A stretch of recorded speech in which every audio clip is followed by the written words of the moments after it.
आज के इस वीडियो लेक्चर में आप सभी का स्वागत है। आज का ये video lecture types of type checking के ऊपर है। जैसा कि हम टाइप चेकिंग का कॉन्सेप्ट समझ रहे हैं, तो ये देख लेते हैं कि टाइप चेकिंग के टाइप्स क्या हैं। तो टाइप चेकिंग गाइस ब्रॉडली दो कैटेगरी में कैटेगराइज है। पहला जो टाइप चेकिंग होता है ये होता है आपका स्टैटिक टाइप चेकिंग, और जो दूसरा होता है वो होता है डायनेमिक टाइप चेकिंग। तो चलिए बात कर लेते हैं कि स्टैटिक टाइप चेकिंग क्या होता है।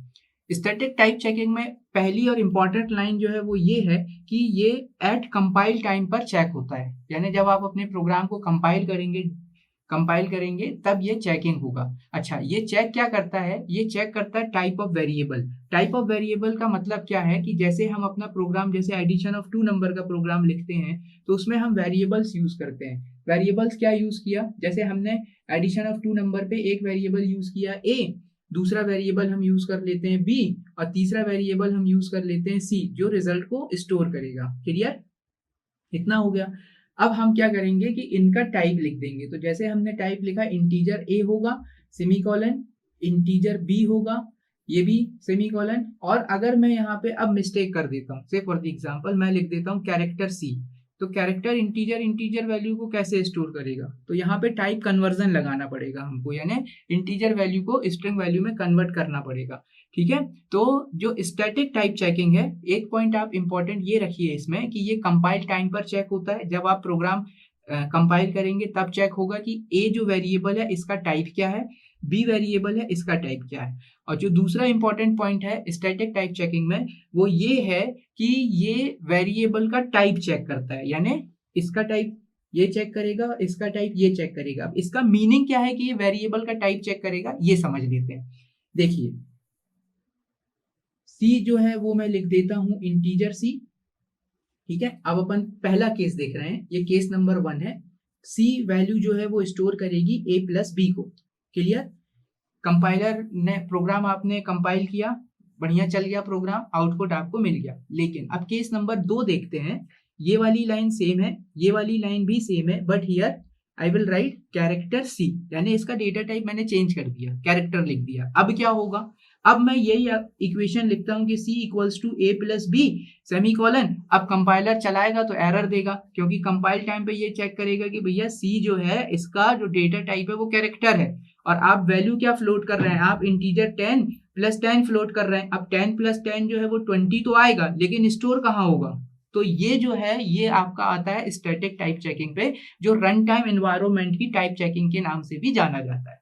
ठीक है? रन टाइम एनवायरनमेंट क्यों? क्योंकि हम रन टाइम में इसको चेक कर रहे हैं। चलिए, अब इसके कुछ बेनिफिट्स जो है वो हम देख लेते हैं। ये रन टाइम पर एरर रिड्यूस कर सकता है, रन टाइम पर आपको एरर का मैसेज दे सकता है। ये डिटेक्ट करता है इनकरेक्ट आर्ग्यूमेंट टाइप को, जैसा कि केस नंबर 2 पर है। ठीक है? आर्ग्यूमेंट के टाइप को डिटेक्ट करता है, जो गलत है, ये गलत है तो ये डिटेक्ट करेगा। क्लियर? ये आइडेंटिफाई करता है रिटर्न टाइप्स को, जैसे कि जब हम अपना सी प्लस प्लस का प्रोग्राम या सी का प्रोग्राम बनाते हैं तो उसमें लास्ट में हम लिख देते हैं फंक्शन रिटर्न 0। अब रिटर्न 0 की जगह अगर आप लिख देंगे रिटर्न 10 या रिटर्न 70, तो क्या करेगा? ये रॉन्ग टाइप है, रिप्रेजेंटेशन रॉन्ग है। इंस्टेंस ऑफ रिटर्न 10 क्या लिखना था आपको? रिटर्न 0। तो ये इसके कुछ बेनिफिट्स हैं जो रन टाइम पे सामने आते हैं, और ये स्टैटिक टाइप चेकिंग के द्वारा चेक होता है। अब बारी आती है स्टैटिक टाइप चेकिंग का एक और कॉन्सेप्ट है कि स्टैटिक टाइप चेकिंग जो है ये 2 वैल्यूज पर काम करता है। इसकी पहली वैल्यूज जो होती है वो होती है एल वैल्यू, और जो दूसरी वैल्यू होती है वो होती है आर वैल्यू। आर वैल्यू और एल वैल्यू को समझ लेते हैं हम। हमारे पास एक एग्जांपल है आर वैल्यू के लिए, जो जैसे मान के चलिए कि मैंने यहाँ पे लिखा ए, और ए बराबर मैं लिख रहा हूँ 5। इसका मीनिंग क्या है कि ए जो वेरिएबल है ये स्टोर करेगा 5 वैल्यू को। तो एल वैल्यू जो होती है ये लोकेशन को बताता है। ये क्या बताता है? एल वैल्यू ये बताता है वैल्यू लोकेशन को।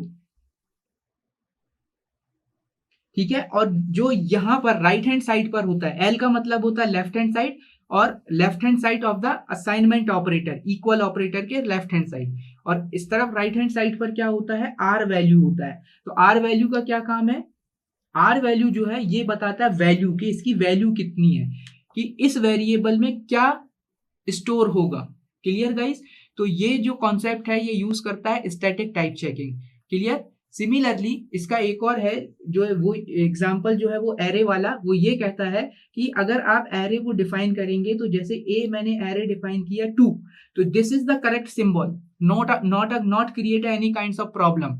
तो ये जो वैल्यू है ये कहाँ स्टोर हो जाएगी, इस पर। लेकिन अगर आप ऐसा लिख देंगे दिस इज नॉट एक्सेप्टेड, तो टाइप चेकिंग यहाँ पर एल वैल्यू और आर वैल्यू से इसको कंप्यूट करके टाइप एरर, जो भी एरर आएगा सिमेंटिक एरर, उसको इंडिकेट कर देगा आपके कंपाइल आफ्टर डीबगिंग प्रोसेस में, और एरर मैसेज आपको डिस्प्ले हो जाएगा।